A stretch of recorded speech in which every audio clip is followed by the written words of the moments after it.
Good afternoon, everyone. I am Michael Steelman, Director of Alumni Career Management and Professional Networks at William & Mary, and I'm delighted to welcome you to this afternoon's webinar, 5 Unwritten Rules for Creating a Career You Love. Today's webinar is part of William & Mary's second annual Professionals Week and is made possible by the support of the William & Mary Alumni Association and our One Tribe, One Network initiatives, providing relevant career and professional programming for all alumni in all career stages. Today's presentation is being recorded, and we will notify registrants once the recording is available online. Questions are welcome, and our presenter will answer as many questions as time will allow. If you roll over the bottom portion of the Zoom window, you should see a Q&A icon appear. Please use that feature to submit your questions. Throughout the webinar, I will monitor the questions and share them with our presenter at the end of her presentation. Now, without further ado, I would like to introduce our guest presenter today. Terry McDougall is an executive coach, author, speaker, and working mom. She is a 30-year veteran of the corporate world where she led marketing efforts and advised senior leaders at companies, large and small. In 2017, she became an executive coach and full-time entrepreneur.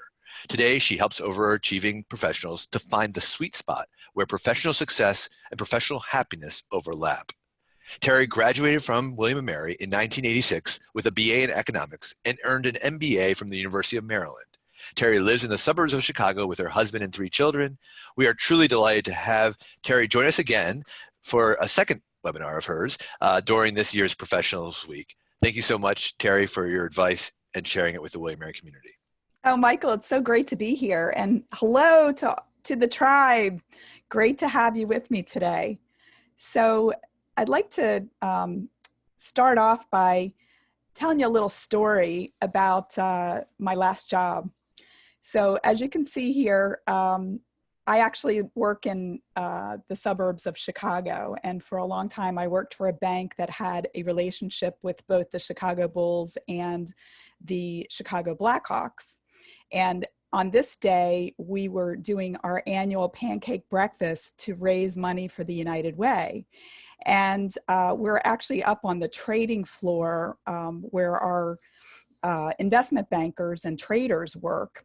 And these are people that have a lot of money, but they cannot get away from the trading floor during the day. And so we brought the pancake breakfast to them.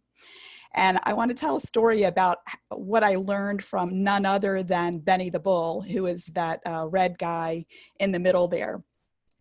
When we brought these mascots up, we thought that it would be fun and it would, create a little bit of excitement for the United Way. And I was not quite prepared for how much excitement it brought to the trading floor. As you can imagine, the trading floor is like kind of a serious place. There's a lot of millions of dollars of commodities and foreign exchange, et cetera, being traded every day. And when we rolled a catering cart onto the floor, as soon as we got into the trading floor, Benny jumped up on top, grabbed boxes of pancakes and started flinging them across the floor left and right. And I don't know if you have ever seen him at a Bulls game, but he is crazy and he did not disappoint. However, I was a little bit worried that by the time I got off the trading floor that I would still have a job.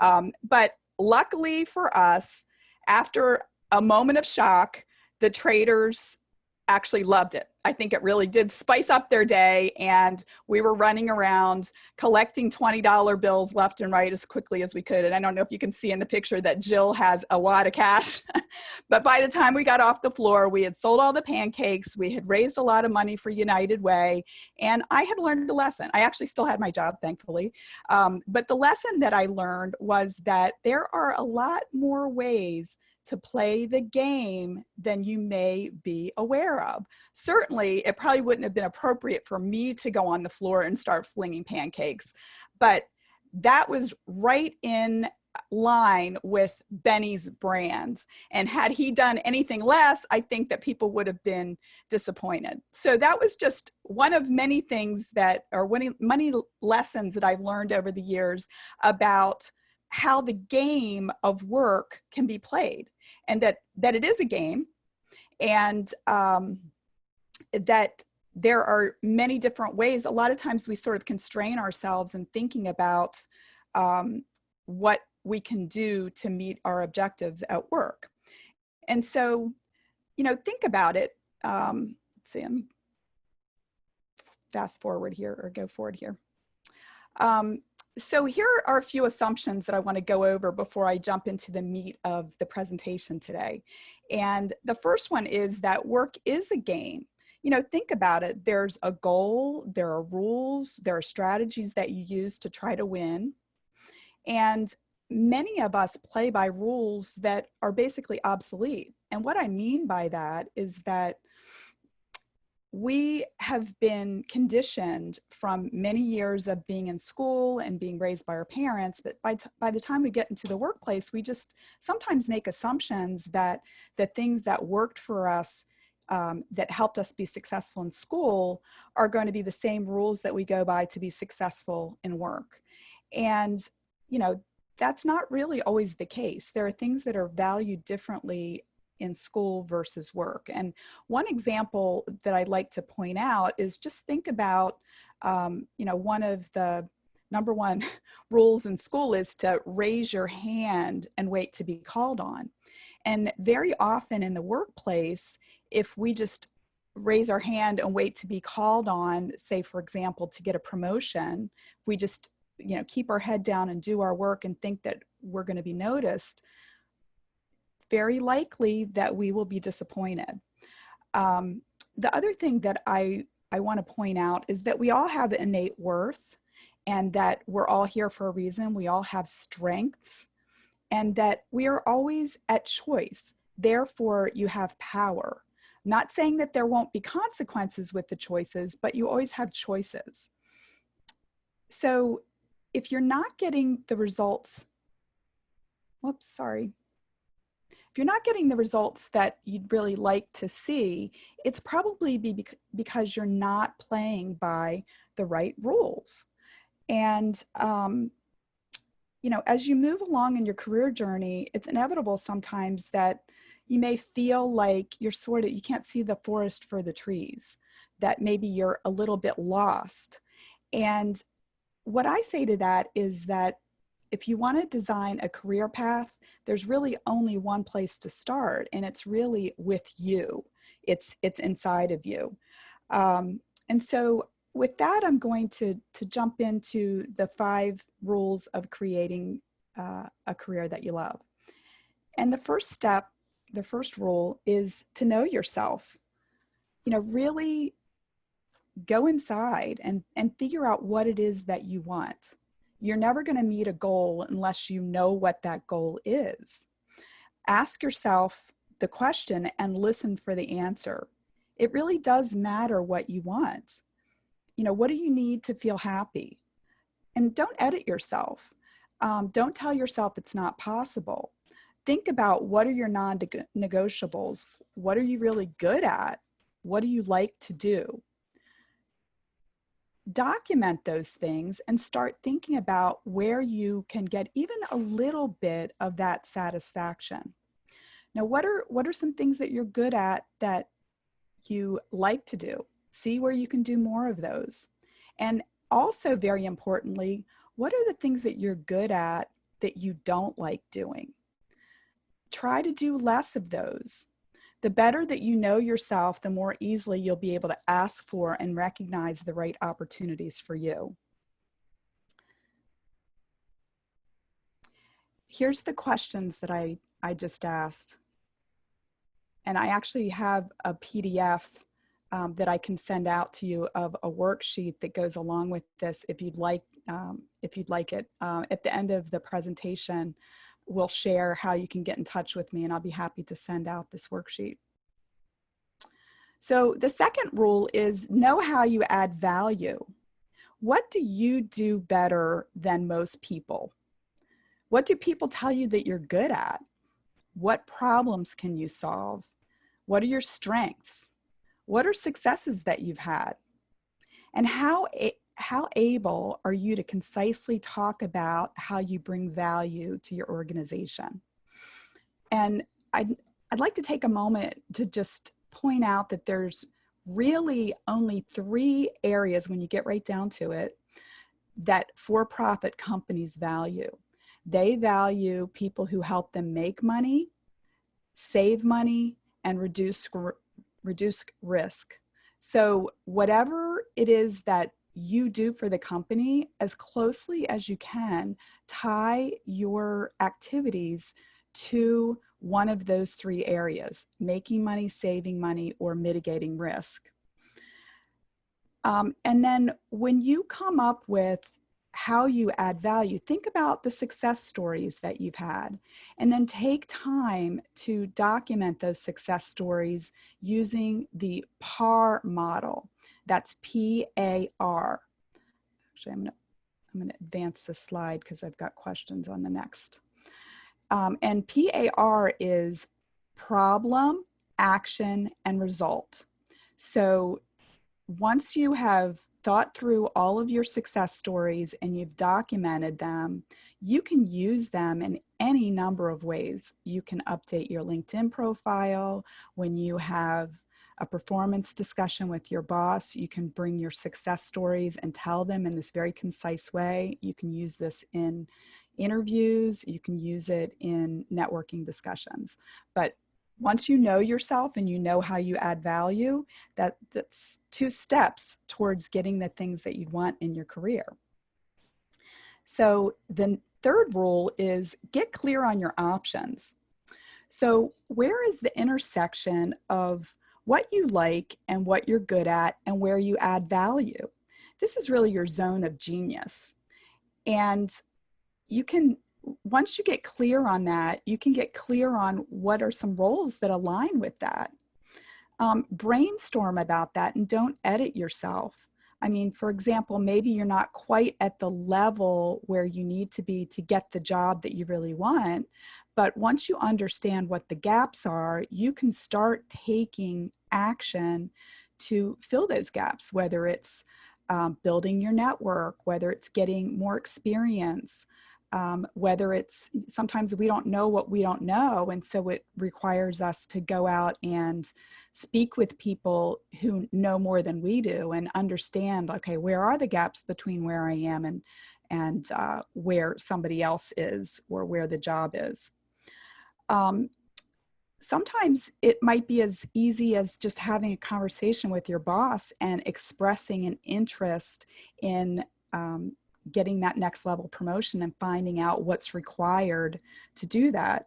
You know, I'll say that, you know, earlier in my career, one of my first big promotions was because I went to my boss and said, what do I need to do to get promoted? And he told me, and I did it, and I got promoted. But if I had sat and waited for him to just notice, I probably wouldn't have gotten the promotion. You know, one of the great ways of, when you don't know what you don't know, is talking with people who are doing the job that you'd like to do and finding out, you know, how they got there. You know, there are many ways to be proactive about filling this gap. You can read books. You can volunteer for special projects to get experience. You can take classes. There's so much rich online training these days as well. You can find a mentor, and you can hire a coach. And then one last thing that I want to point out is that if you see a role that you really like and you feel like there's a gap between where you are, you know, maybe say you've got like 60% of the skills and experience that they're looking for, I say just go for it. I look at job descriptions as the hiring manager's wish list. And there's never going to be 100% match between that job description and the candidate that steps up to fill it. And in fact, the hiring manager probably wouldn't want that, because the new person wouldn't be, they wouldn't be challenged. So if you see something that you like, just go for it. Oh, I keep doing this. Sorry, everybody. These are the questions. Okay, rule number 4 is build relationships every day. So skills and experience are important, but in reality, people hire people that they know, like, and trust. And that old adage, it's not what you know, but it's who you know, does have some validity to it. So start networking and start with the people closest to you. I'm a huge proponent of LinkedIn.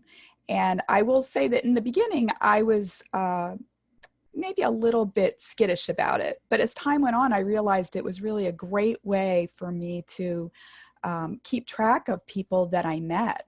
And so make sure that you get linked in with the people that you work with. Sometimes it might seem silly to, send a LinkedIn request to somebody that you sit next to, but there will be a day when you two go in separate directions, and the people that have worked with you are some of the most valuable connections that you can have in your network, because they can tell you about jobs, they can send people to you if you're hiring, they can provide information on the industry or what's going on at other vendors or companies. I'd also say that when you are at conferences or get linked in with vendors, etc. And also allow yourself to be known at work.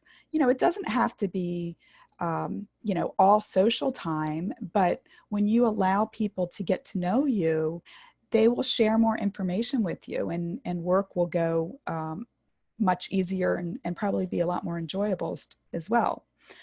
Some other networking opportunities to think about are things like the William and Mary Alumni Association, and any clubs that you might be in, neighbors, and then start with friends and family as well. Going back to that last slide where I was saying understand the gaps and look to fill them. Sometimes you may not know somebody, but maybe somebody knows somebody that might be a hiring manager or has a role that you'd be interested in. So, put the word out, ask people for help. And then let's talk a little bit more about LinkedIn and getting your profile up to all-star status. And what does that mean? That basically means that your profile is complete and that you have a photo out there. I recommend getting a professional headshot done, but I can understand that that's not always an investment that everyone feels prepared to make. Actually, on my website, I have an article on DIY professional headshots. It gives a lot of tips on how you can do this on your own with maybe a friend that has even an iPhone works pretty well. Make sure that you have filled out your profile completely. So put all of your jobs and a description for each of them. Try to get up to that 500 connections, and also ask people for endorsement for your professional skills. And then if people would like to leave you testimonials, that's also helpful too. That social proof is really helpful, and not only, well, I guess there's a couple little tidbits that I want to share with you. One is that 80% of recruiters will not consider a candidate that doesn't have a headshot or doesn't have a photo on their LinkedIn profile. So that's one good reason to get a photo out there, and make sure that it's a professional one, not like, you looking good at a wedding with your spouse cut out. That doesn't convey professionalism. And then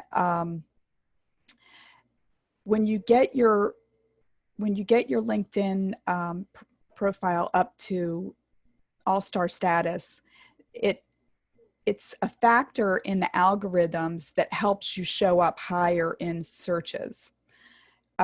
So think about what you can do on a regular basis to nurture your network. And then one of the most critical things with networking is to practice reciprocity. So that means that if you reach out to someone and you're asking them for something, that you're offering something as well. And maybe that person isn't going to have a need immediately when you talk with them, but try to get in the habit of finishing any interaction with, what can I do to help you?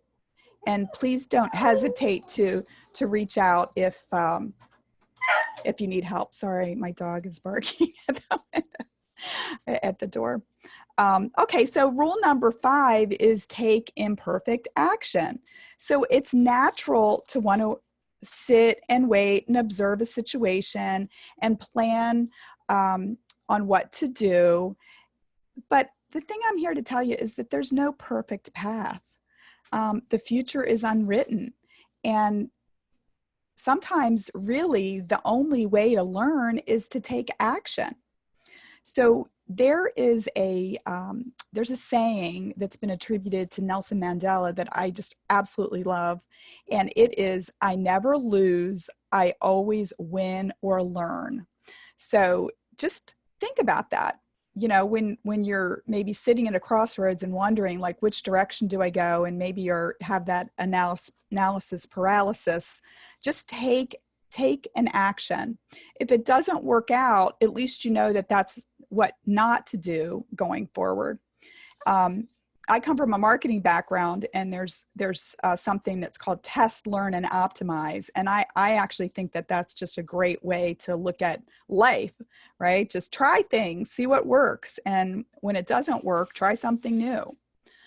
And don't have any shame if you make a wrong move. There's one other little saying that I want to share, and that is, even if you fall on your face, at least you're moving forward. So give it a shot.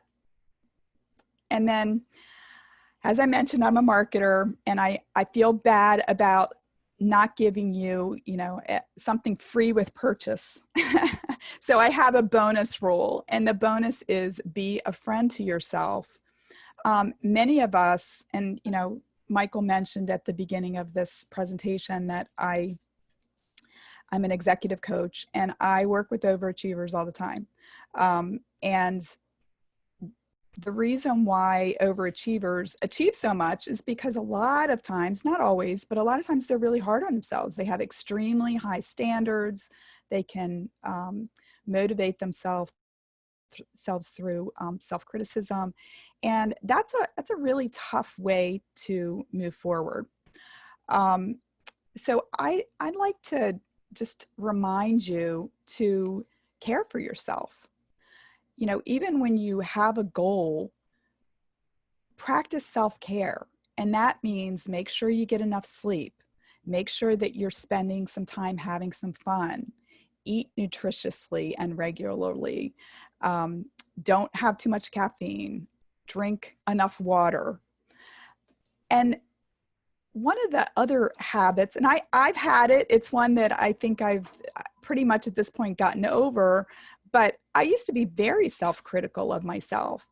And what I really advise people to do now is be kind to yourself and talk to yourself as if you were talking to your best friends. Another great thing that I love to think about, and I think it shocks people when I talk to them about this, but like, what other people think of you is none of your business, because we can spend a lot of time worrying about, oh, if I do this, what's somebody going to think? The fact is, we will never know what other people think of us. And it's really what we think or what we worry about them thinking of us, which we will never know, that stands in our way. It's not what other people think of us. It's what we think. So if you can clean up your thinking and be more caring and not worry as much about what other people think, you're going to have much more energy. Practice positive self-talk. If you find yourself making mistakes and you're saying, oh, that was stupid, or try something different. I'm going to say something radical here. Why not talk to yourself like you would talk to your best friend who's having a bad day? If something doesn't go your way, why not just say, hey, I gave it my best shot, and I'm going to pick myself up and keep going, and I'm not going to shame myself about this. If you're able to do this, if you're able to be there for yourself like you would be a friend, you're going to have a lot more energy. So enjoy yourself. And this is my wish for you, that you would live a life that would make you jealous. So live the life that you want to live. You deserve it. So if you enjoyed the 5, or I guess I should say 6 rules of creating a career that you love. You may be interested in the book that I have coming out in April, which is called Winning the Game of Work. And the subtitle is Achieving Career Happiness and Success on Your Own Terms. So at this point, Michael, have we gotten any questions? Yes. Well, first off, I want to say thank you, Terry. Your energy, your positive enthusiasm towards finding things that you love to do in your career, and obviously your career path is one that is inspirational to kind of figure out how you can do things that you love every day and enjoy helping others. And it's been a joy working with you over the past several years. And so I appreciate that. And so I just wanted to say thank you on behalf of all of our alumni again for your involvement, both as a speaker on the webinars and in the breakfast in Chicago that you've helped us put together in that community. So questions. So, we talked a lot about finding the career you love through your tips and strategies. One of the things that I've observed is the evolving nature of jobs today are changing faster than they've been. And you talked a lot about traditions and things like that and how that all changes. So my question for you is, many of the jobs that we will see in the future do not exist. Sorry, apologize for that. Many of the jobs that you find in the future don't exist right now. And how do we prepare ourselves for that transition in the years to come? That is such a great question. And very interestingly, I have somebody that I interviewed on my book who in the 1980s got into digital graphics, which did not, I worked with her and I had to ask her like 10 times, like, what are you doing again? She was going back to school. I couldn't even get my head around it because it was the 80s, right? And people really didn't even have computers. But when I interviewed her, what I found is that she just followed her interests. She was an artist, and she was very interested in 3D graphics. She was going to digital film festivals and that kind of thing in Boston.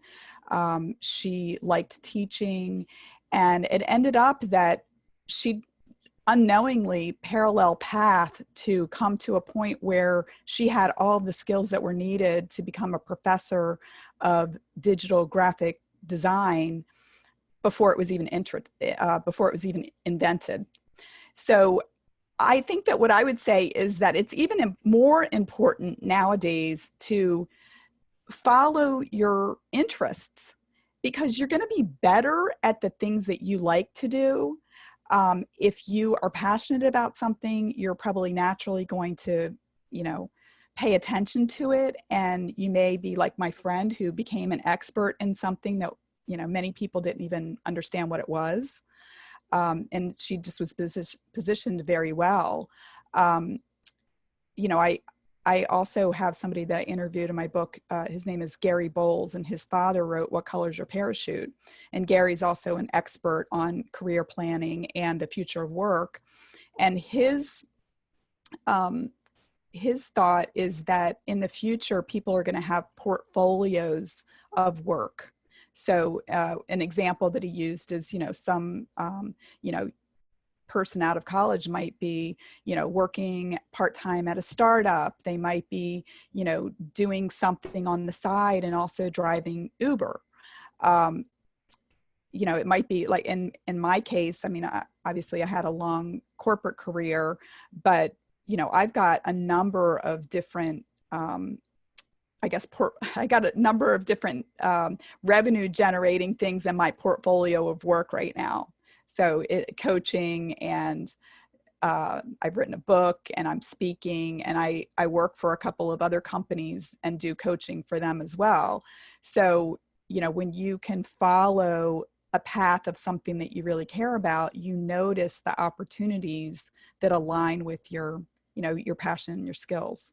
So I hope that No, that's terrific. And you got me thinking about a resource that I don't know if a lot of our followers know about. Upwork is a Mhm. interesting company that's kind of taking that freelance model of work, but taking it with people that have MBAs, JDs, and other you know ex- professional level of experience, and but more of a freelance approach to their career. Mhm. And I think the whole your five principles or six principles, I should say, really, it's important to know that there's that much flexibility today in the evolving world that we're in, that you can have career happiness through uh, tools like that and other things out there. Which kind of leads me to the next question a little bit about, um, you know, parent. You're a successful professional, a proud mom and parent, and I think how have you dealt with clients or individuals who have dual income earning professionals and parenting role responsibility? And when one's job, how do you deal with uh, the moving jobs and your own happiness in your own career? What advice would you give people that are navigating that Mhm. in their mid-careers, kind of looking at what's next on their decisions for their career? How do you best keep your partner's career path strong and going while your own ambition? Yeah, that's I can only really talk about my own experience, but my husband and I have been through so many different iterations of what it looks like to be working parents. When we were first married, we both worked, of course, and then um, we moved from the DC area to North Carolina. It was, and that's where we bought our first house and had all of our kids, actually, and we still both worked. I mean, one of the nice things there was that the cost of living was less, and so we could afford the daycare. I think in a lot of, if we had lived in Chicago, we probably wouldn't have had 3 kids, but we could afford to do that in a lower cost area.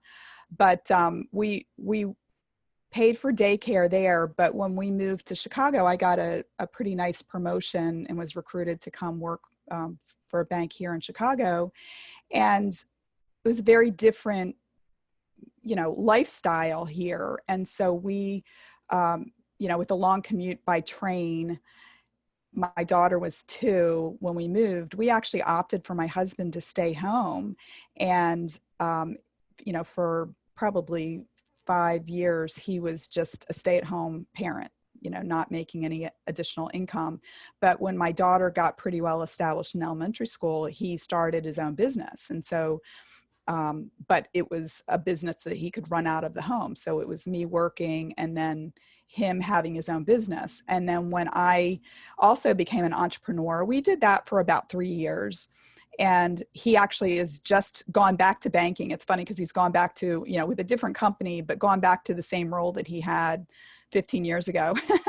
But it's just worked for us. We've just always at every sort of crossroads figured out, okay, like what's going to work for us at this time, and not really, left anything off the table in terms of, what do you do? Um, No, that's great advice, and it's one of those things that I've heard from alumni that have called me and brought this question up in our discussions, and I think at the end of the day, it's a joint decision as a couple, and parenting and role, and oftentimes, like you said, the cost of living is a big factor in it yeah. in certain cities, and that's why a lot of companies are moving to different areas to bring the talent to that ability to help um, the cost of living issues. But certainly, there are a lot of great resources out there as well for that, and I encourage all of you to check out the Switchboard. We've had some conversations on that topic. I also wanted to bring up, you mentioned a lot of LinkedIn, and I'm a big fan, as you know, of the product, Hmm. and one that I was going to tell you that we did a really great webinar back in January with some, not alumni, but experts in the LinkedIn world that I've gotten to know, I've had the pleasure of knowing for several years. And they did a really great presentation. And we also have a course that they've taught that any alumni member can go through our website, the wmalumni.com site, and take this course for free. And it's a really great toolkit to help get your LinkedIn profile and utilizing all the tricks of LinkedIn. So Terry would be very proud of you once you go through that. So just to reemphasize the importance of that product, and really, hopefully, alumni by now realize that a lot of the programs that we're designing, whether it's the online or in-person networking events or other programming that we're doing, is really designed around getting our LinkedIn connection stronger and educating our alumni base on how to use that tool effectively to be able to always have those relationships that you mentioned are, I think in rule 2, I think it was, or in one of the early Yeah. I mean, I can't tell you about how extremely valuable it's been to me. I've gotten so many great opportunities through LinkedIn. I've used it like when I've traveled to other cities to like say, oh, who do I know in Seattle? Who can I have dinner with when I'm in Seattle? Because sometimes you forget, and Can I ask you, so how do you sure. keep in touch with your network so that it's genuine? Because some people ask me, oh, I'm not a networker, and it's so awkward and Mm-hmm. tough. And I totally get, different personalities have different comfort zones. Yeah. What are some tricks that maybe you could recommend? For example, I like to share stories that I read or things Yeah. that have nothing to do with an ask, or to be mindful that you wouldn't just ask of your friends for Mm-hmm. certain things. You want to kind of cultivate the relationship. What types of tricks or tips do you have to help with that? Well, when I was working in the banking world, I was very interested in sort of like what's on the cutting edge within marketing, leadership, banking and economics. Like there were certain areas that I was really interested in, and so I was reading a lot. I still read the Harvard Business Review and Knowledge at Wharton, the New York Times, Wall Street Journal. And if I saw an article that was interesting and I had some thoughts about it, I would post it and I'd put a comment and maybe even ask a question to see if other people wanted to comment on it. Now because I have my own business, I do a lot of videos, and I really am just sharing thoughts, things that are helpful to people. But I'd say don't be shy about going out and commenting on other people's posts, about if you see something, sharing it, so people can just kind of get a sense of who you are. I also think that some of the tools that LinkedIn has, I have the app on my phone, and I probably interact more with the app on my phone than I do on the desktop.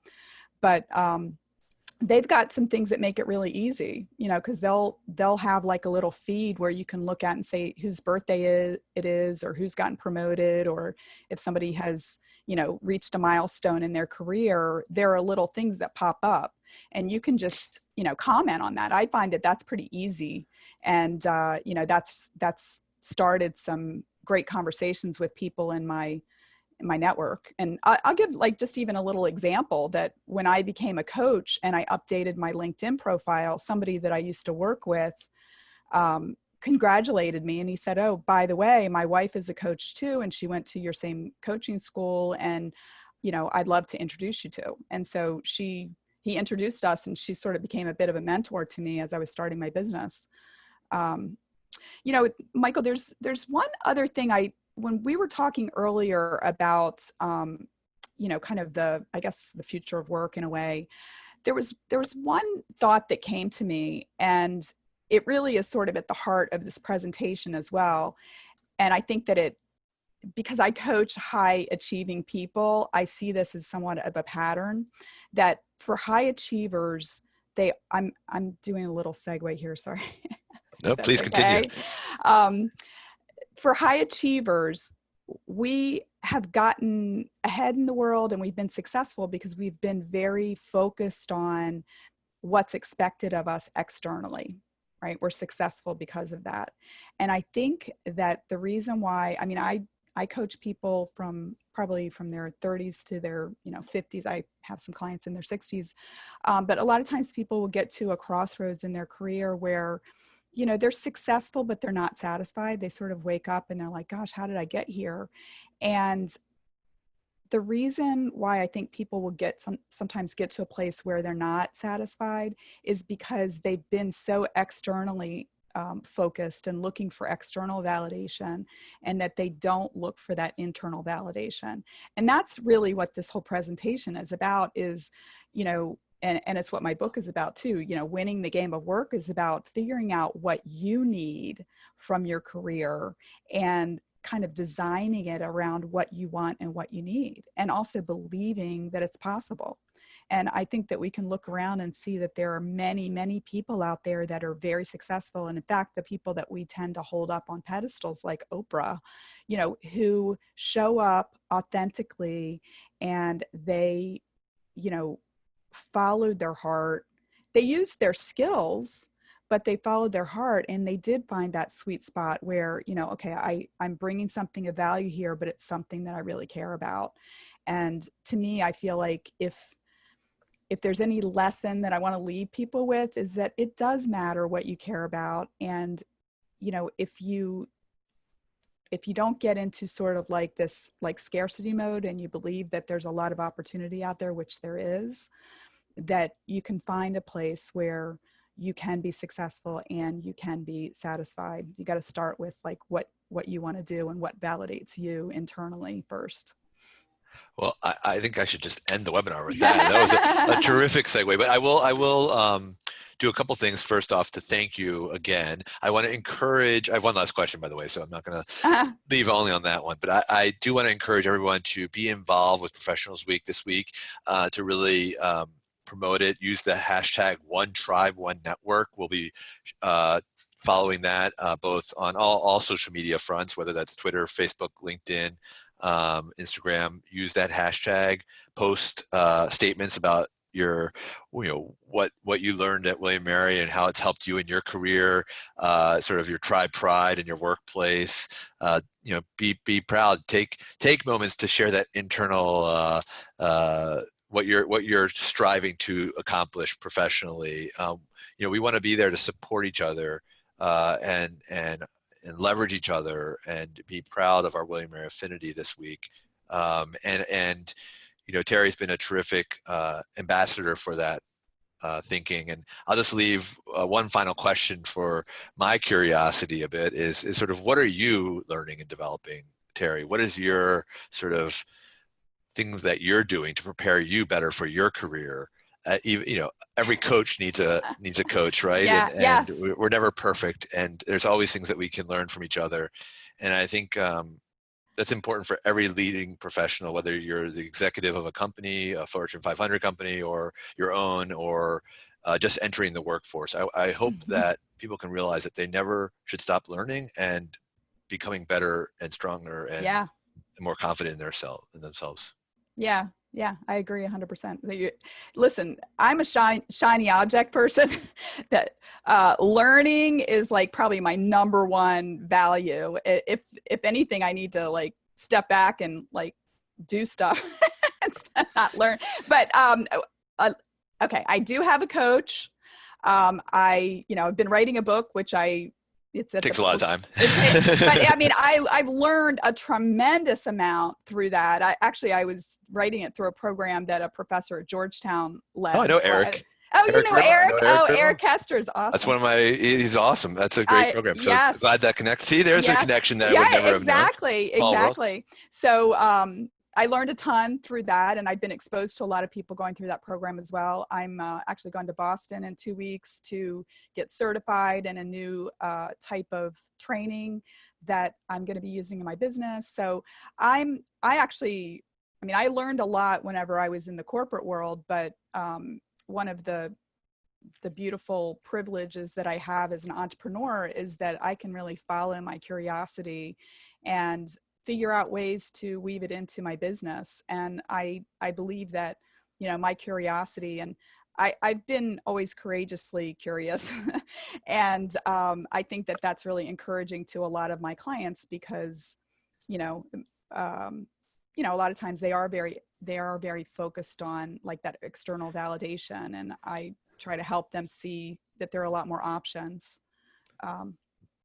Wonderful. Yeah. Well, Terry, thank you. I encourage all of you to check out Terry's LinkedIn page, her website. Reach out to her if you have additional questions that we didn't get to today, and follow her and her new book. Hopefully you'll be able to continue to learn. It's coming out in April. It's coming out April, in okay. April. Right around And, One Tribe, One Day. Support the yeah, tribe. perfect. Yeah.